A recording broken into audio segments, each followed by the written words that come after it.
Welcome to the Public Safety Committee. Today is Tuesday, February 2nd. We have a quorum. We can go ahead and get started. And I want to thank Council members Buscaino and Bonin for being here as well. No, Farrell, I'm sorry. Didn't see you. All righty, we're going to jump right in here. First, we're going to open up for general public comment. Do we have any cards for general public comment? No, Mr. Chair. Okay, seeing none, we'll go ahead and close general public comment then. We've got a couple items with cards for special. Items 3, and 4. We have cards on. And then, colleagues, then the remaining items, do you have any items that you'd like to call special? 9.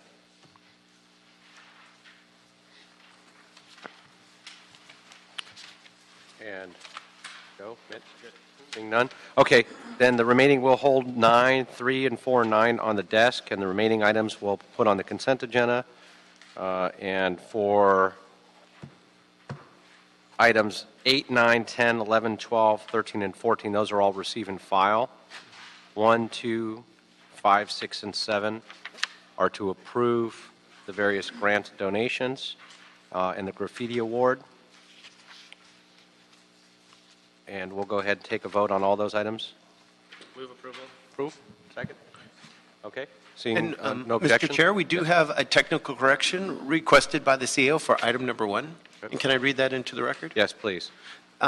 They would like to add recommendation number 2C, which is to appropriate $200,000 to appropriation account number to be determined within fund number 339, department number 70 for disbursement of the 2015 Cal OES Internet Crimes Against Children grant. Great. Excellent. Okay, we'll go ahead and approve that with technical correction. Add that item. All those items then are approved. All right. So we'll go ahead and then go on to item 9 called special. Mr. Bonin. Thank you, Mr. Chair. So is there anyone here on the item? I don't believe there are because it was a receive and file as to on that item. It actually was, I believe, duly referred to Plum and already resolved. Okay. I had some questions on the item, so we can do one of two things. We can hold it here, or we can send it to council and ask the questions there. You can send it to council. I'll just vote no on it for now. You can just send it. Okay, that's fine. Yeah, no problem. Okay. So we'll go ahead and open the roll on item 9. We've got 1 no. Aye. Okay, so that'll be 4-1. Mike Bonin is a no. Okay. And then item 3, long-term solutions, emergency. We've got cards on item 3. So let me ask on the cards on item 3, did you both wish, we have Ann and Frank, did you both wish to wait until the presentation and then speak, or speak first? Speak after. Speak after? You got it. All right. So we'll go ahead and ask the department to come up then on item 3.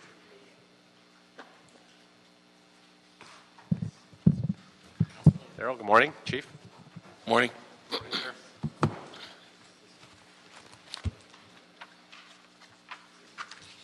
And if you want to go ahead and just walk us through. Okay, my name is Gerald Arbuthnot, Deputy Chief, Valley Bureau, Los Angeles Fire Department.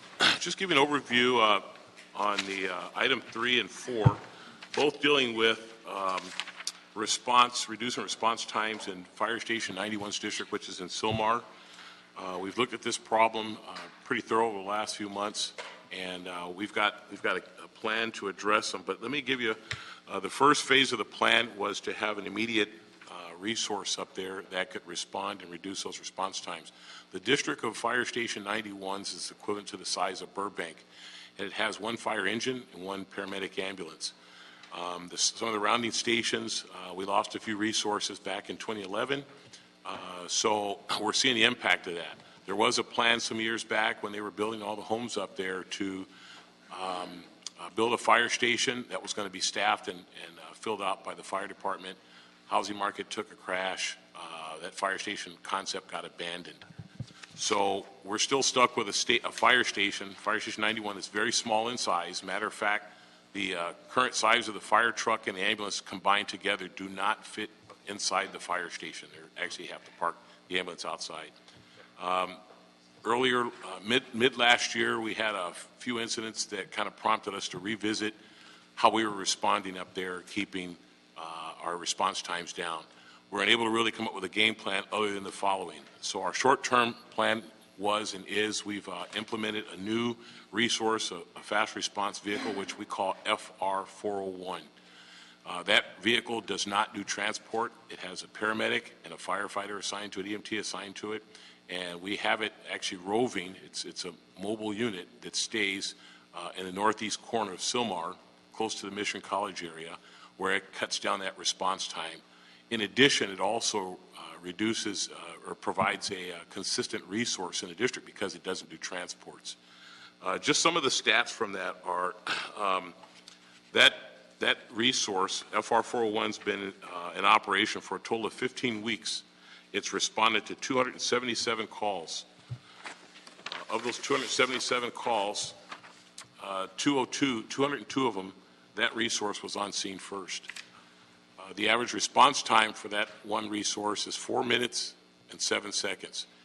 And the average response time includes the travel time or turnout time, which really is 11 seconds. And that's due to it always being on the radio, listening to calls, and then buying in.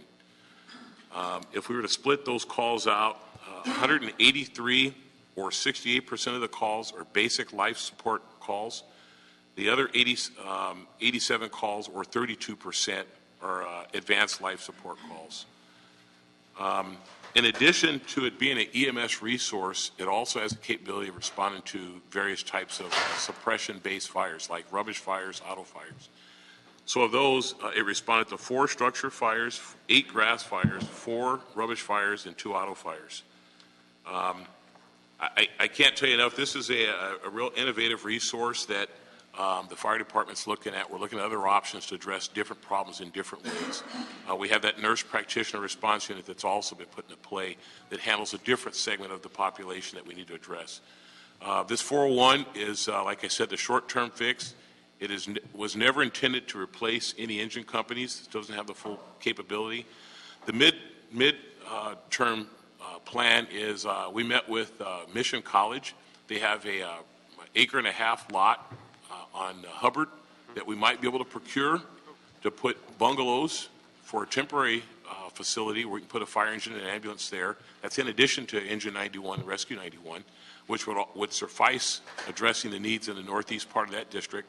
And long term, we're going to have to look at doing a bond, obviously, which is going to take several years. That concludes my update.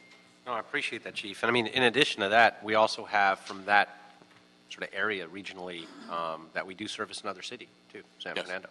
And Yes. we have, cost recovery on that too. So Correct. that's something to always consider and think about as well. So I appreciate that. I've got several recommendations on that as well, and so I appreciate it. If you'd like, you could stay there. We'll call the speakers up, but let me ask my colleagues if they've got any questions of you. Please. Thank you, Mr. Chairman. We had a horrific incident in Wilmington in 2012. It took 15 minutes for the fire department to respond to a 16-year-old boy who had collapsed while playing soccer. Tragically, he died. This was in Wilmington Middle School. And according to the 2012 LA City Controller audit for the fire department response time for EMS incidents from July 2009 to 12, the average time it took fire department to receive and transfer 911 calls to the department improved by 1 second. It was a 1 second reduction from 25 to 24 seconds. But the average amount of time for the fire department to receive and process a 911 call increased from 95 seconds to 104 seconds. Now, other cities have consolidated their call centers for all types of emergencies, and the city department today doesn't. So can you share with us why we have separate call centers, PD and fire department, and is there a way that we can consolidate our emergency response call centers into one? I feel there'll be more efficiencies and cost savings as a result of consolidating our call centers. That's a good question, Councilman. I'm not 100% familiar with the technical side of our dispatch. I know we have looked at various ways of improving how we dispatch and if we can do joint system with the police department. As it stands today, we're still under looking at how we're going to actually upgrade our system. The police department, I'm not sure what that is, but we are kind of bound by their call taking. The initial call goes into the police department. We have no account for or any impact on that time that the call comes into LAPD's Peace app and gets transferred to us. That could be up to 102 minutes. The call you specifically spoke about, if I recall correctly, was on the borderline of Long Beach or another jurisdiction. Yes, county. Yeah. There was some confusion there, but I can tell you that we are looking at a CAD to CAD, a computer automated dispatch system, where ours talks to all the local joining districts, and we can share calls that way, which would cut down the time you spoke of. At this time, I actually want to commend our chairman as well for leading the effort in this fire staff program to look at efficiencies with the fire department and working with management and labor partners. And I mean, overall, we need to look at efficiencies, cost savings, and reduction in response times to, every second matters from life or death. And that's something that, we are all held accountable to ensure that when someone picks up the phone, calls 911, as we hear sirens right now, that they expect the call for service. So appreciate your work. Yeah, thank you, sir. Mr. Chairman. Thank you. Thank you for that. And, that incident wasn't as much, I think, and I just want to, since it was brought up, because that haunts me to this day. Yep. Haunts me. Was not an issue of mutual response or mutual aid or jurisdictional issues from what I recall at all. It was what I would call, and I don't know whose, but it was gross negligence from my perspective. Probably the technology. The fact is that we didn't have location systems and GPS. The fact is that there were several calls from parents on the field saying, we're at Wilmington School, and you literally had dispatch operators saying, where is that? Right. Really? And they just didn't know. And there was, and had they been there sooner, we don't know if the outcome would have been different. We just don't know. I've listened to that call. I save it on the email. I save that call and listen to it regularly. It's not sick. It's a reminder of the responsibility we have here and the conversations we have. That lives matter. See, these aren't statistics. These are people on the other end of those numbers. And it's just a constant reminder to me. I had them send me that call via email so I can save it. And I listen to it regularly to think about what that means. And I feel that, and I won't do a deep dive into that because it's way off topic and subject, but it haunts me to this day. As many of these do, I take it very personally. So I appreciate you bringing that up, and that's why technology upgrades and looking at, people talk about spending millions of dollars in taxpayer funds for fancy equipment and making sure that we have beyond cellular triangulation, but we have vehicle locator systems and updating our CAD systems. That's why. That's what it's about at the end of the day. So I appreciate that. Thank you. Thanks, Joe, for bringing that up. With that, Mr. Chair, yes, please. I just want to say a few words. First of all, I want to thank the department for trying to help on this problem. I know that the current administration didn't create the situation, it inherited it, and that there's a lot of work that needs to be done to give the resources to the department that it needs. I note that the station in question has, I think, the third largest geographic area in the city. Yes. The number one, I should note, is Fire Station in Brentwood, in my district, which has a geographic area even larger of about 15 square miles. And by comparison, the city of Santa Monica, which is smaller than both 91 or 19's area, has 4 fire stations, Correct. 6 engines, and 1 truck. Correct. And that's sort of a jarring contrast when you think of it that way. What makes it scarier is the dramatic increase in calls that the department has been getting. I understand it went up, call volume went up an average of 2 to 3% annually, but then in 2014 it went up 5%, and in 2015 I'm told it went up nearly 8%. And I think it underscores our responsibility to do everything that Mr. Englander outlined, but it also underscores our responsibility in the budget process that we need to fund the fire department better. We need to be giving more money for more firefighters. I'm glad that we have some more classes this year, but we need a lot more. I mean, this department is just woefully, chronically underfunded, and with the increase in call volume, we haven't kept up with where we should have been if we were just staying stagnant. And the city is growing, the calls are growing, and we need to be looking very hard at how to better fund the fire department in this year's budget. Thank you. Thank you for the support. Well, thank you. In fact, while you're there, we'll do 3 and 4 together, and then I can bring the folks up. So we'll take them both together. So we talked about, obviously, is there anything else to add beyond additional stations or equipment that you want to add? One of the things that I didn't dig into deep, and I'm sure you'll probably hear it again from UFLAC, but it's true that each of your districts, you lost resources, and we took them from double houses where we had a fire truck company and an engine company. So, for example, in 91's district, 75's, which had 2 companies, has one, a truck, a light force, we call it. That light force also has to go on calls, which takes the next nearest truck is in Pacoima, or it's even further away. And we lost, I think it was 7 trucks and several engines where we have these, where we had dual resources, we only have one. So, and I'm not suggesting that we put back exactly what was lost. We need to look at that, and that's what FireStat's allowing us to do, and some other standards of cover and so forth. But until we get to that part, these ones that we know intuitively, we need to fill the gap. We can start moving that direction now. Okay, thank you for that. I appreciate that. Thank you, Chief. All righty, and with that, Ann, if you want to come on up from the Sylmar Neighborhood Council. Thank you, Chief. Thank you, Chief. And if you want to stick around, that'd be great. I'll move to the side. And for 3 and 4, And Mr. Chair, how much time would you like on the clock? 2 minutes on each.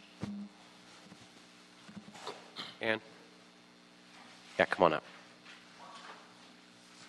And as you're coming up, let me just recognize you with your Sylmar shirt going on, sporting the community pride. Sylmar is in the house. It's in the house. That's fantastic. And thanks for making the trek here this morning, too. Really appreciate it. Our pleasure. And I do want to say that there are 2 other members of the neighborhood council that are. They don't have their And neighborhood this is council Sylmar shirts on. That's, They you know. wouldn't let me buy 21 of them, but I think since we're getting such Those are good great. press, maybe Those are- I can those are get fantastic. 20 more of them. Okay, terrific. Well, let's add another 2 minutes, 2 for each item, so we can take them together. So we'll give you 4 minutes total. Okay,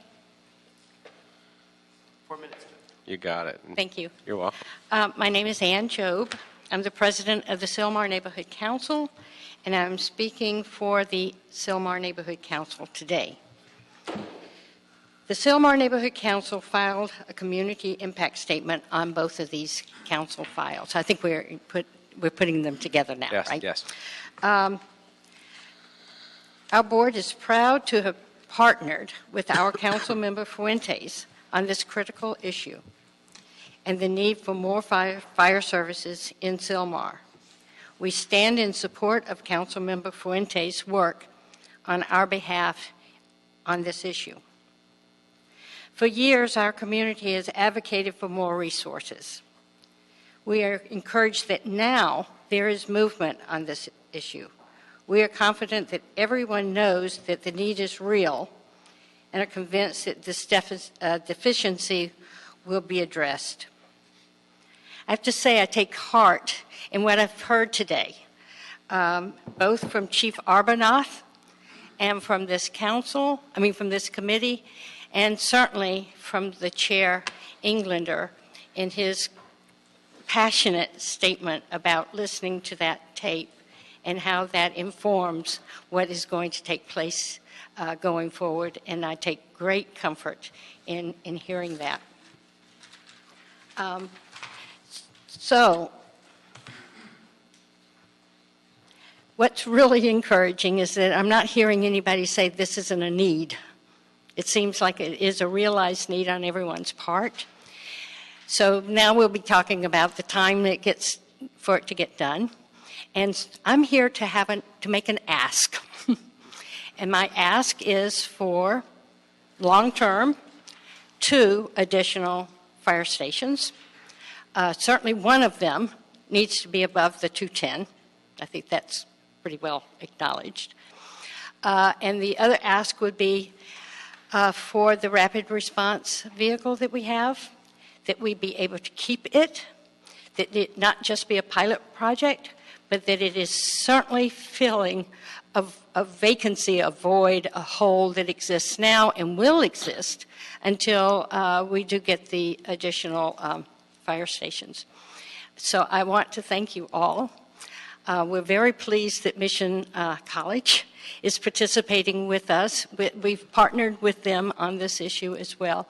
And I have to say, it is encouraging to see our council member, Mission College, Sylmar Neighborhood Council, our firefighters, our beloved firefighters at Station 91. It is so encouraging to see us all pulling together to do this. And I'm thrilled. I am thrilled. It's been long in coming, and coming it is. Thank you. Thank you very much. And let me just say a couple words on that as well before I call up Mr. Lima. While Sylmar is special, it's not unique. And not unique in where you're geographically challenged as well, where you can't have stations surrounding you everywhere and coming from every direction for response. They've got to come, particularly if they're issues above the 210. They're not rolling up from the north, and they're coming from the south or the east or the west, maybe, at best. And if they have to go through the 210, we all know what that means. And so it's very difficult. We have a lot of geographical challenges in this city with that as well. And that's why that is, while not unique, is special and has to be considered because of that. You also have unique terrain and up there and a lot of equestrian properties. So in the event of also a major fire or anything else, large animal evacuation, there's a lot involved up there. And so I look at very similar situations in not only my district, but also Councilmember Bonnet's district is very geographically challenged and has a lot of unique characteristics that challenge response. And some of those windy roads and canyons and fire conditions, high fire severity zones, there's a lot of issues, a lot of challenges. So with that, I'd like to call up Mr. Lima. Now, you have two cards, Mr. Lima. Let me ask you, are you speaking just on behalf of UFLAC, or are you also speaking on behalf of the department personnel in those stations? I would say both. Okay, then we don't need a clock. So if you're speaking on behalf, you're actually agendized as we're asking from the department leadership, which you are as well, if you're speaking on behalf of the personnel. So thank you, Councilman. Time is yours. Appreciate it. I won't be too long. Good morning, Chairman Englander and honorable committee members. My name is Frank Lima. I'm the president of United Firefighters of Los Angeles City, also known as UFLAC. Hopefully, you received the detailed letter that I sent to you yesterday to improve response times and service delivery in Sylmar. As you know, the LAFD is tremendously understaffed throughout the city, but we are especially understaffed in Sylmar and the surrounding communities. As our population has grown and calls for service has continued to increase, the LAFD staffing in the Northeast San Fernando Valley has actually decreased over the past few years, and that's an undisputed fact. And that's because during the 2011 budget cuts, it was mentioned earlier, our department had a total of 11 engines, 7 truck companies, and 4 ambulances were permanently closed. We're itching back in the right direction. And for the record, I want to thank these committee members here. And you were not part of the vote, not one of you here, and you're here to make things better. So we appreciate that. And in the Northeast Valley, we lost an engine at 75s in Mission Hills, and an engine at 74s in Sunland Tahunga, which has a domino effect. The loss of these engines has a negative impact on Fire Station 91 in Sylmar because firefighters in adjacent communities respond on fires. So whenever there's a structure fire call in anywhere in the city of Los Angeles, whether it be Fire Station 38 in the harbor, Fire Station 69 on the west side, a structure fire assignment to, say, apartment house, commercial building, always has multiple companies coming from different districts. That's why you have the domino effect. Now, recently, the LAFD added a fast response vehicle that serves the people of Sylmar and the North San Fernando Valley only 10 hours a day, Monday through Thursday. And, you know, that's important because there's 168 hours in the week.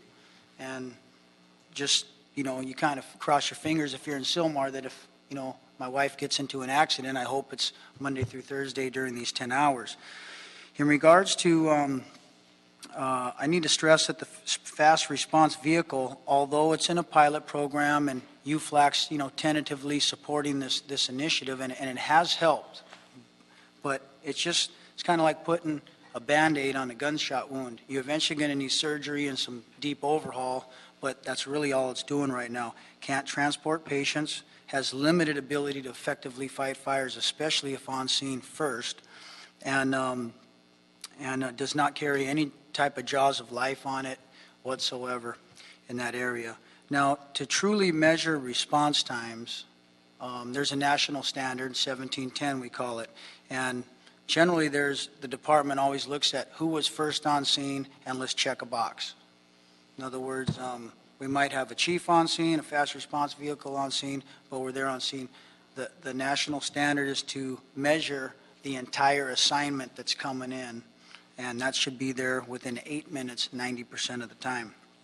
So to the heart of the matter, how we're going to improve response times is we need more firefighters in the field, period, especially in Sylmar. So the only way to truly improve service delivery and response times in Sylmar is to restore engines that were shut down at the neighboring fire stations and commit ourselves to building a new fire station in Sylmar to effectively serve the community. Now, UFLAC is thankful that this city council has placed a priority on hiring new firefighters and paramedics in the LAFD, but there's still a great deal of work that needs to be done to properly staff the LAFD, especially in communities like Sylmar. And thank you, Councilman Bonin, for your comments here in regards to the budget. I just want to say a shout out to Fire Station 91 members there. Like you said, if you look on the back of a piece of paper and you throw one dart on it, that's like 91's district. Well, if you put another piece of paper in different part of the cities, you could have 5 darts on that representing fire stations. They do so much. They're like a hockey team that's, you know, playing one member short. So they do a great job. So we at UFLAC look forward to continue to work with the members of this committee, the good people of Sylmar, to ensure that we have long-term resources that are needed in this part of the San Fernando Valley to keep our homes and families safe. So I want to thank you for caring about this important issue and your commitment to the men and women of the LAFD for all of our committee members here. Thank you very much. All right, thank you. Thank you very much. I really appreciate everything you do, continuing the fight for the men and women of this department and the residents. With that, colleagues, I've got a recommendation that we ask the CAO to report back directly, in fact, not to us, but to the mayor, to possibly include these requests into next year's budget, and for the CAO and the mayor to look for resources to do whatever they can in the laundry list of restoration of closed engine at Fire Station 75, restoration of closed engine at Fire Station 74, the additional fire station at Sylmar with a truck and ladder company, engine company, and an ambulance, renovation of the expansion of Fire Station 91, and to handle additional resources with that. Can we add truck 38 in Wilmington to that? And that is completely unrelated. And 69 in the Palisades. So, And 20 in Echo Park. all righty. Why did I know this was going to happen? So, if you, what we're asking is not to, we're asking actually the CAO just to look for those resources, work with the council district, and consider it as any possible solutions that might come out of those requests, or all of them, and for the mayor to consider those along with the department and the CAO in this coming budget. And it's appropriate that we do it now because they're actually putting the budget together now. And so rather than ask for a report back from the department and the CAO to come back here in 6 months and then send it to Budget and Finance, now's the time to say, let's ask that that we consider or have the CAO work very closely with the mayor's budget team and see if there's any possible solutions along that laundry list of personnel, equipment, stations, looking at, working with the department because they have, as mentioned earlier, there may be even whether it's a temporary pilot or intermediate solution of bungalows at Mission, as was recommended. So those are things I wasn't even aware of. Great solution, low cost. So there may be some other possibilities that are, I won't say even out of the scope of this committee, but would take longer just to go through the process and rather than push it into the direction of solutions. And then if my colleagues have any budget requests related to whether it's the fire department or any others, and looking at those ideas, I strongly recommend that, and in fact, and I'll just make a statement now, if any of the council members citywide have any of these kinds of requests that would like to put those in for consideration in the mayor's budget and want to put into motion, I will waive those out of this committee immediately just to get them in front of the CAO to begin working and dialoguing with the mayor's budget team as they're starting to go through crafting next year's budget. Now's the time to do that. So consider that done. So we'll go ahead and vote on that? Okay. Thank you, Chair. That recommendation. We'll work with you on making sure you capture all that information. Yes, and this will be an amendment for item number 3? Yes. All right. Thank you. I think that concludes this agenda. Seeing no other items, no other public comment cards, we are adjourned. Thank you so much.